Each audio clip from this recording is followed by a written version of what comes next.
Hi, this is Alex from phpacademy.org, and this is a video tutorial for the new Boston. Now, in this series of tutorials, we're going to be creating a user login and registration system, or rather a user registration and login system. We're going to create the login process first, then create the register system, or the registration system. The reason you should do it this way is because you want to make sure your login is processed correctly before you start to register your users. It just works out generally a lot better this way. And obviously, just a few notes before we begin. I'm going to be creating the login and register system with just two fields, and that is the username and the password. In fact, no, we'll include the first name and the last name as well. The reason I'm not going to include things like email address, address, or whatever else you're planning to store for your users is because if we spend a lot of time creating extra fields in the tutorial, we're going to be wasting valuable learning time. Whereas once you've completed the tutorial and you understand how fields are created and how we can register users, then you can obviously go ahead and input your own unique form fields. So the first thing we need to do, we're not going to be writing any code in this tutorial. We're going to be coming over to PHP MyAdmin, and we're going to be setting up our table in which we're going to store user data.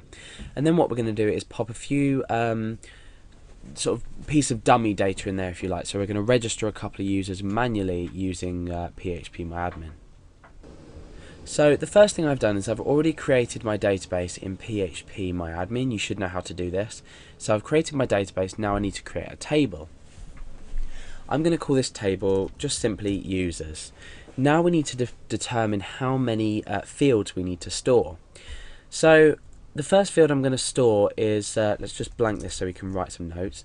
The first field I'm going to store is the ID.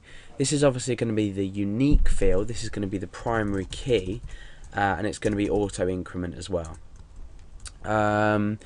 We also need to store obviously the username, the password, let's just pop that over there, the first name, and we'll say surname.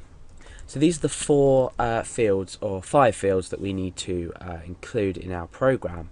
We can also include things like register date, registration date, but we're not going to do that for now. Like I said, the purpose of the tutorial is to show you how to include everything and put everything together. So let's go ahead and create these fields. Let's delete that first of all. Remember, it was 5 fields, so we type 5 in there and click go. Okay, so now to set up each field. So ID is obviously going to be an integer because it's going to be an auto incrementing value. So let's go ahead, that's int by default. We can go ahead and we're going to set the index to primary because this is our unique field in our table, and also AI, which stands for auto increment. So for every value that's created, for every row that's created, this will increment by 1, giving each user a unique number starting from 1. Okay, so the next one is username. Then we have password. Then we have first name. And also we have surname.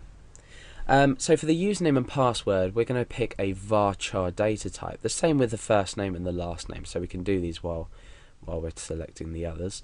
Okay, so the username and password, I'm going to give a limit of both 30 characters. The first name and the surname, I'm going to say 40. Now, obviously, you can change these limits yourself. You can change them to whatever you want. I'm just doing this for sort of ease of use and teaching, but I'd say that a username or password shouldn't be more than 30 characters, and a first name and surname shouldn't be more than 40 characters, just in case we have an extra long name. So we don't need to set any other properties for these. We can go ahead and click save down here, and we'll just examine our structure of our table just to make sure everything's correct. So we've got ID, it's underlined, so we know it's a primary key. We've got auto increment on this under the extra, and int is 11 characters, that's absolutely fine. This could be a small or medium int, but we'll keep it at this just in case we need to register lots and lots and lots of users. Username and password are both variable characters, and their length of 30, and first name and surname are also variable characters and their length of 40. Okay, so we've set up our table. Let's go ahead and put some data inside of here. Now, there's one thing to bear in mind. We're going to be storing our password as an MD5 hash. That reminds me, actually, let's go back to our structure and let's change the password field here. So let's check that and then click the edit button. Let's change this to 32. Now, the reason we're changing this to 32 is we're storing the password as an MD5 hash. Therefore, an MD5 hash will always, or more or less always, most of the time, equal, it will be the length of 32. So whatever sort of length our password is, our MD5 hash will typically be 32 characters. So we're storing a 32 character password in here because that will be the MD5 hash. And if you don't know what an MD5 hash is, or you don't know how to create one with PHP, take a look at my other tutorial on MD5 hashes, and that will sort of walk you through how we relate that to passwords. Okay, so let's go ahead and insert some data. Now, there's a couple of things we need to do. With the password, we can't just enter a normal password in here. We need to input an MD5 hash, and you'll see later on when we register our users, we're going to convert the password that they've entered in a text field to an MD5 hash before we insert it into the database. But for now, I'm going to create a PHP script to quickly convert a password that I want to manually put into here. So my username is going to be Alex. We'll leave the password blank for now. I'm going to put my first and surname in, and the password is going to be equal to the value password. So my password is going to be password. In fact, we'll do pass123. That's a lot better, so we don't get confused between field name and the actual password. So I'm going to echo out MD5, and in here I'm going to put pass123, and this is going to return the MD5 hash. Okay, so I can just copy that and paste that into my database. So obviously you won't have to do this when you're registering your users. And I'm going to click go. Okay, so there. Let's click browse to make sure all the data's in there. Okay, so we've got ID of 1. That's automatically updated that for us. So that's an ID of 1. Username is Alex. Password is this hash, which is equivalent to pass123, or the hash of pass123.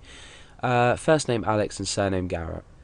Okay, so now that we've registered or manually registered a user, we are pretty much done setting up our database, setting up our table rather, and inserting this value.